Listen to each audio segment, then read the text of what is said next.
উপর হামলে পড়া হচ্ছে।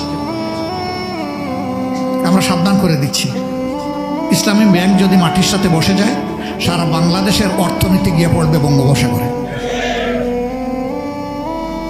ইতিমধ্যে এই ব্যাংকগুলো থেকে টাকা উত্তোলন মানুষের মধ্যে আতঙ্ক তৈরি হওয়ার কারণে ব্যাপক হারে বেড়ে গেছে। আমি এইমাত্র সফর করে আসলাম, প্রবাসীরা জিজ্ঞেস করে আমরা কি রিমিটেন্স বাংলাদেশে পাঠাবো। আমি জিজ্ঞেস করলাম কেন পাঠাবেন না, আপনার পরিবার আছে না? কার কাছে পাঠাবো? মাঝখান থেকে যদি আমার রিমিটেন্স চুরি হয়ে যায়, এর গ্যারান্টি কি? আমাদের তো কোনো আস্থা নাই। যদি এই অনাস্থার পরিবেশ আরও গভীর হয় আর সারা দুনিয়া থেকে যদি আমাদের প্রবাসীরা রেমিটেন্স পাঠাতে ভয় পায়, তাহলে বাংলাদেশ কোথায় গিয়ে দাঁড়াবে চিন্তা করে দেখছেন? হ্যাঁ, যারা চোর ডাকাত তাদের কোনো সমস্যা হবে না, কারণ তাদের তো অবৈধ অর্থের পাহাড় আছে, কিন্তু সাধারণ মানুষের তো জীবন যায় যায় অবস্থা হবে। আমরা সরকারের প্রতি আহ্বান জানাবো,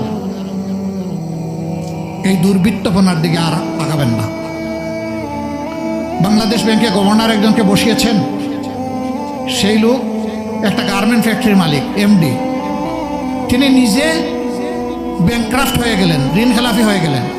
মাত্র 3 মাস আগে 2% ডাউন পেমেন্ট দিয়ে তিনি হয়েছেন রেগুলার। যে একটা গার্মেন্ট ফ্যাক্টরি চালাইতে পারল না, ঋণ খেলাফি হয়ে গেল, গোটা বাংলাদেশের ব্যাংক ব্যবস্থা তার হাতে তুলে দেওয়া হবে। কি আশ্চর্যের ব্যাপার! এবং আপনারা দেখেছেন, এখন যাকে চেয়ারম্যান হিসাবে ইসলাম ব্যাংকে দিয়েছে, তার নিজের আপন স্ত্রী ঋণ খেলাফি। সেই ঋণ খেলাফির জামাই হবে ইসলামিক ব্যাংকের চেয়ারম্যান। বিবেক কোথায়?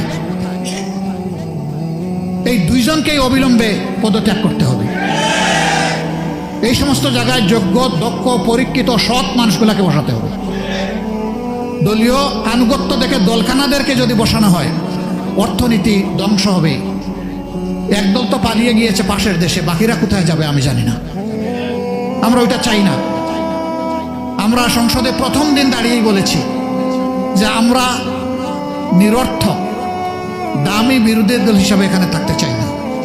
আমরা অর্থবহ একটা বিরোধী দল হিসাবে ফাংশন করতে চাই। সরকারের গৃহীত সকল কল্যাণমূলক, ন্যায্য, ইতিবাচক কর্মসূচিতে আমরা অবশ্যই আন্তরিক সমর্থন দিব এবং সর্বাত্মক সহযোগিতা করব। কিন্তু জনগণের স্বার্থের বিপক্ষে যা হবে তার বিরুদ্ধে আমরা রুখে দাঁড়াবো। আমরা চুপ থাকবো না। আমরা গৃহপালিত বিরোধী দল হব না। আমরা জনগণের আমানতের সাথে বিশ্বাসঘাতকতা করব না। আমরা জনগণের আমানতের পাহারাদার হব ইনশাআল্লাহ।